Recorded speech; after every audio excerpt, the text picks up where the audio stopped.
السلام عليكم، ان شاء الله تكونوا بافضل حال. مرحبا بكم معايا في قناتي وفي وصفه جديده من وصفاتي. اليوم ان شاء الله راح نديروا مع بعض حلوى جافه محشوه بالتمر. بوصفه واحده راح نخرج نوعين من الحلويات، كل نوع عنده ذوق خاص، يجي روعه في البنه. ننصحكم ونتمنى انكم تجربوها. كما راه موضح في الصوره، النوع الاول نخرجوا به مربعات ولا مستطيلات، ولا نقدروا نقولوا حلوى جافه محشوه بالتمر.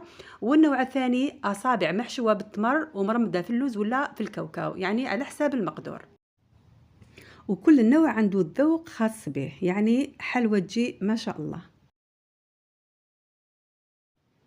من أروع الحلويات اللي تخلي لك بصمة في الذوق تاعها.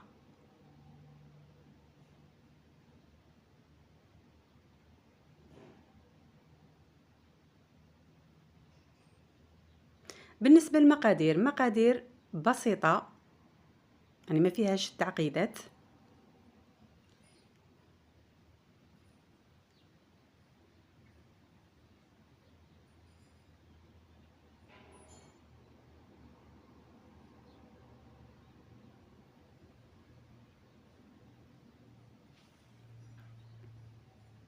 بالنسبة للمقادير نبدأ على بركة الله، بسم الله. نستعملوا 250 غرام مارغرين، اي مارغرين استعمليها. انا الكثر نستعمل مارغرين فلوريال.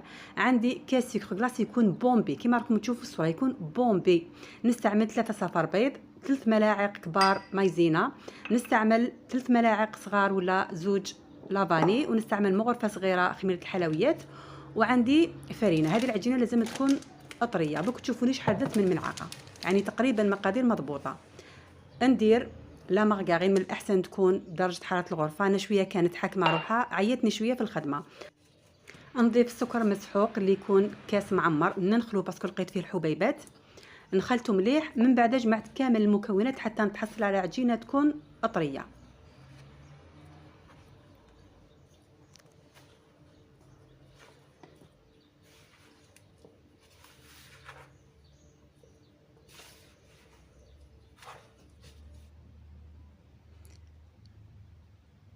من بعد نضيف صفار بيضاء، ندخلها مليح مع المكونات.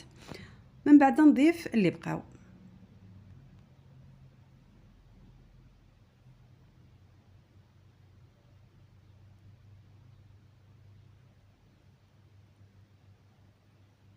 كي يمتزجوا المكونات مع بعضهم البعض، نضيف 3 ملاعق يكونوا معمرين تاع مايزينا.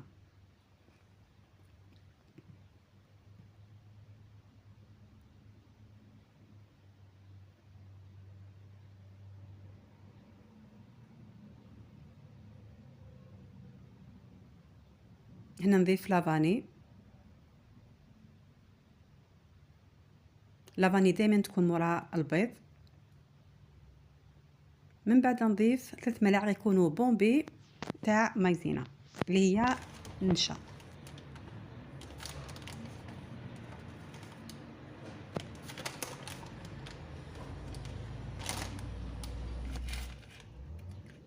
ونضيف مغرفه صغيره خميره حلوى. هذه مغرفه صغيره تاع قهوه كحله.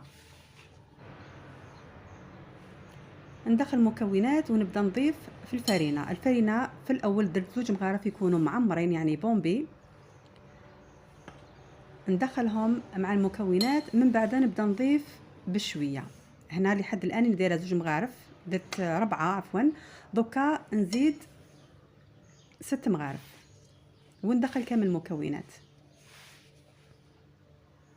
نضيف المغرفه السابعه والثامنه.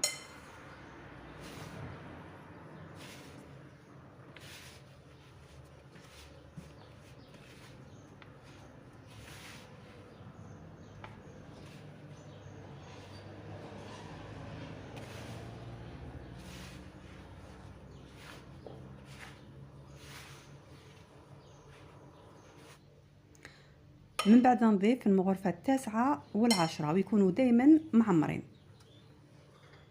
يعني هذه الكميات دات لي 10 مغارف معمرين تاع فرينة. هذه النتيجة اللي تحصلت عليها، تكون عجينة طرية. نغلفها بابي فيلم ونخليها تريح من 5 دقائق حتى ل10 دقائق.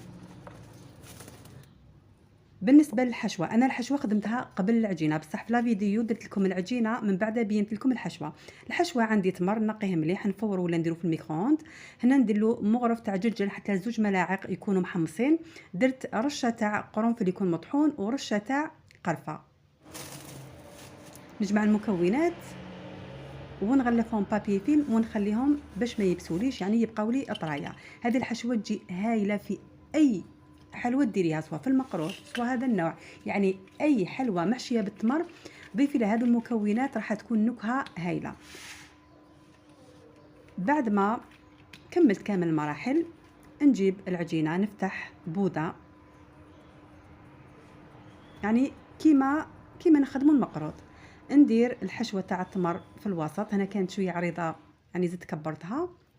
بالنسبه للمقروطات انا درت الطول تاع الحبه تاع الحلوى 3 سنتيمتر، والعرض هكذاك واحد 2.5 سنتيمتر. كيما تقدري ديريهم مربعات مقروطات، يعني الاختيار يكون ليك. المهم ما ديريش الحبه كبيره بزاف ولا عريضه بزاف.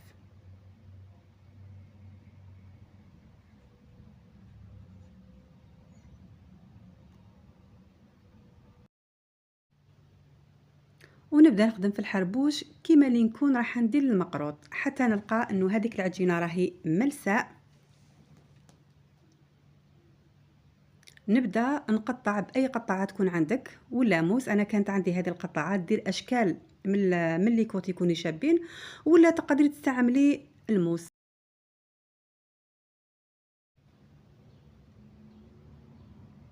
نقطع بهذه الطريقه كما قلت لكم من قبل. انا درت الطول 3 سنتيمتر تقريبا، والعرض يكون 2.5 هكذاك. المهم ما ديريهاش كبيره بزاف.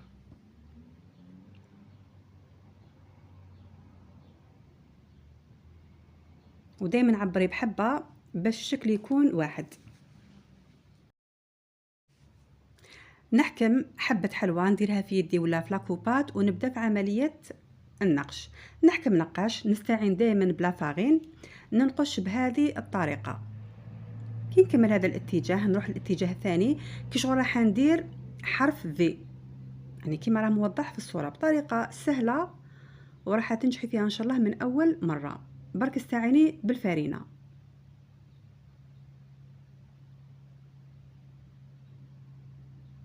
بهذه الطريقة. وباش يبقى لك الشكل كيما هو محافظ على التنقاش تاعو ما يهبطلكش، سواء تخدمي هذه الحلوى مع الصباح وطيبيها مع العشيه، يعني حتى تشوفي الحبه نشفت تماما، ولا ديريها في الكونجيلاتور ديريها من نص ساعه حتى لساعه. كي تشوفي الحبه يبست طيبيها وراح الشكل يبقى محافظ، راح الحلوى تبقى محافظه على الشكل تاعها وتحصلي على نتيجه هايله. نزيد ننقش حبة أمامكم باش توضح لكم الصورة. دايما نخدم النص تاع الحبة، من بعد نخدم النص الثاني بهذه الطريقة.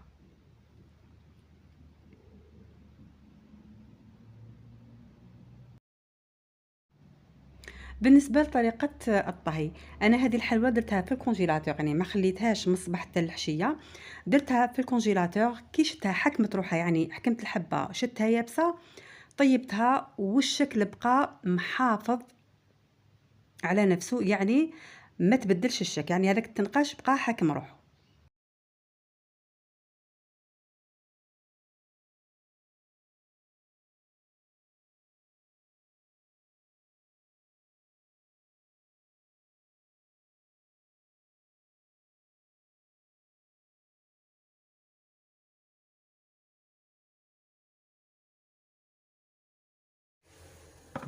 بالنسبة للنوع الثاني، هذه العجينة اللي بقات لي، هنا شكلت حرابش تاع تمر من 5 حتى ل 6 سنتيمتر.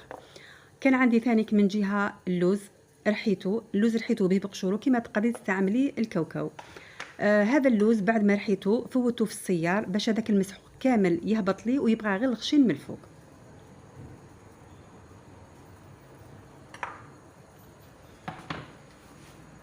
نعمل كرات 35 سنتيمتر تقريبا. لازم هذه الحلوى تكون شويه صغيره، كي تجي كبيره بزاف ما تجيش شابه في المنظر تاعها، يعني الحجم يكون متوسط. نفتح هذيك الكرة على شكل بودا، نحشيها بالتمر ونخدمها حتى نتحصل على حربوش يكون أملس.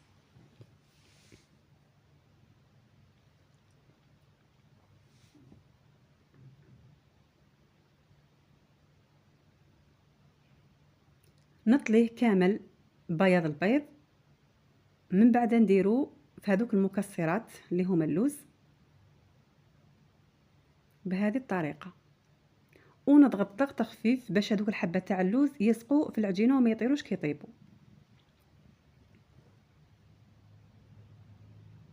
خدمت انا زوج حبات امامكم، من بعد نكمل العجينه اللي بقات لي.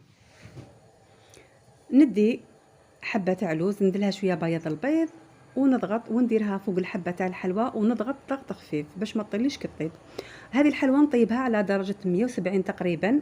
بعد ما نشوفها حمارت من التحت نشعلها حاجه خفيفه من الفوق، ولا شتيها حمارت بلا ما تشعلي عليها من الفوق ما تشعلي لهاش.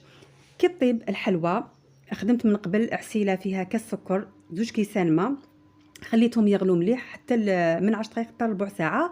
كي غلاو ضفت لهم مغرفه كبيره تاع جلوكوز وطليت الحبات من الفوق باش يبقاو محافظين على اللمعان تاعهم ويجي المنظر تاعهم شباب. هذه الحلوى بعد ما طيبتها نتيجه كانت هايله، ننصحكم انكم تجربوها، وصفه اكثر من رائعه. والسلام عليكم.